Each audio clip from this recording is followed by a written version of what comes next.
বছরে মাত্র 2 বার খোলা হয় পৃথিবীর কেন্দ্রে অবস্থিত পবিত্র কাবা ঘর, তাও আবার মাত্র ঘন্টা 2 জন্য। সে সময় কাবা ঘরের চারপাশে অবস্থান করেন স্পেশাল সিকিউরিটি ফোর্সের সদস্যরা। এমন কঠোর নিরাপত্তায় বেষ্টিত থাকা অবস্থায় কাবা ঘরের অভ্যন্তরে প্রবেশ করা এক প্রকারের অসম্ভব কাজ।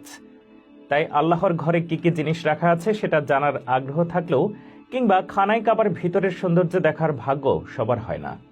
কাবা ঘরের ভিতরের দৃশ্য দেখতে কেমন তা নিয়ে কৌতূহলের শেষ নেই।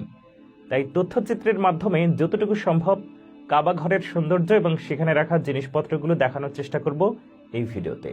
গোটা বিশ্বের মুসলমানদের কাছে আবেগ আর অনুভূতির এক নাম পবিত্র কাবা ঘর। সৃষ্টির সূচনা লগ্ন থেকে কখনোই বন্ধ হয়নি কাবার তাওয়াফ।